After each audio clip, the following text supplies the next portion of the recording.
If you're running a moving company and you're booked solid, but somehow broke at the end of the month, the things in this video might be the reason why. You're not underbooked, you're underpriced. And I'm going to show you the exact spots where the money's leaking out because I've made every one of these mistakes running my own company for 10 years. Let's get into it. I ran Mike's Moving down in Orlando for about 10 years. On the trucks, in the back of the trucks, hauling furniture up the stairs, and also the guy doing the quotes, cutting the checks, and wondering where the money went. So everything I'm about to tell you, I learned the hard way by losing money on it first. Here's the thing nobody tells you when you start a moving company. Being good at moving and being good at pricing moving are two different skills. You could be the best mover in your city and still go out of business. So let's fix the pricing side first.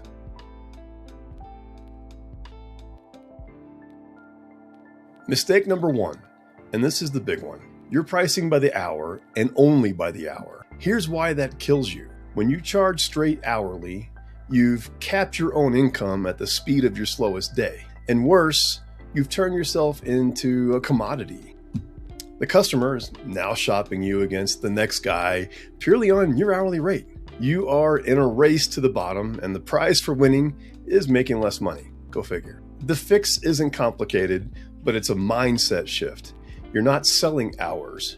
You're selling a finished move. A family that's stressed, that doesn't want a broken TV, that wants their stuff in the new place by dinner, they're not buying your time.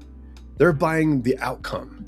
When you price the outcome, the hourly number stops being the whole conversation. Now, I'm not going to hand you the whole pricing model on a free video.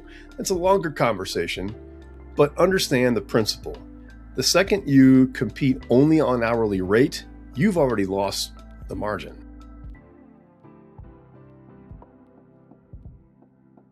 And this brings me to mistake number two, the small job. Though it's just a 2-man, 2-hour job that you barely quote because it feels too small to bother pricing carefully. Let me tell you where that money goes. You've got 2 guys on the clock. You've got fuel. You've got truck wear. You've got the drive time there and back that you're probably not charging for.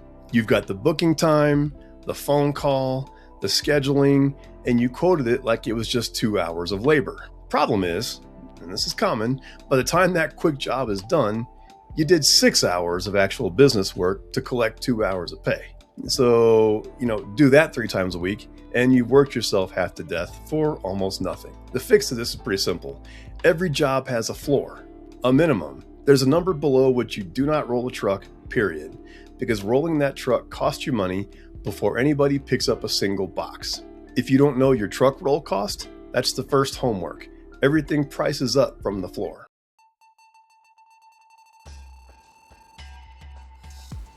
And mistake number 3, and I see this all the time, and I was guilty of it too. This one's more in your head than in your spreadsheet.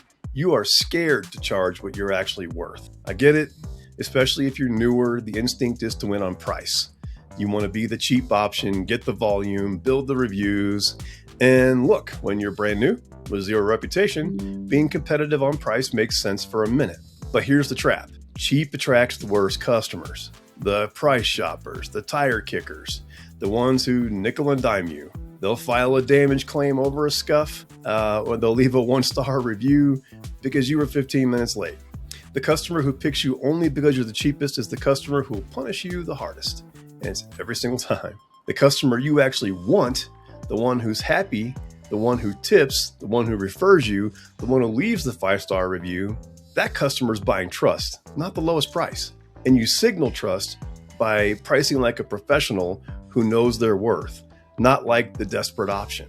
If you've already got happy customers and good reviews, you've earned the right to raise your prices. Let me say that again. You've earned the right to raise your prices. The demand is proven. Charging more isn't greedy, it's survival. So here's the pattern under all 3 mistakes. You're thinking like a mover, not like an owner. The mover thinks, how do I get this job done? The owner thinks, does this job make money? And how much? Both jobs are yours, and the owner job is the one that keeps the lights on. You could be the hardest worker in your city, run the cleanest trucks, have the politest crew, and still lose. If the math underneath the move doesn't work, pricing is the math. Get it right, and every single job you're already booking is worth more. You don't need more jobs, you need more out of the jobs that you've got. If you're earlier in this, just getting your company off the ground, and you want to be in a room with other moving company owners working through exactly this stuff, which, pricing, hiring, when to add a truck. I run a community called Movers to Millions. I'm filling the founding seats right now. The link is in the description. It's also next to my head. And if you're more established, you've got the trucks and the crew and the reputation, but your online presence is leaving money on the table the same way bad pricing does. That's the other half of what I do. There's a link for that too, also somewhere up here. Either way, do me one favor. Go pull up your last 10 invoices and ask yourself, on how many of those did I actually know my margin before I sent the quote? If the answer makes you uncomfortable, that's the work. I'm Mike Hawkins. I spent 10 years learning this the expensive way so that you don't have to.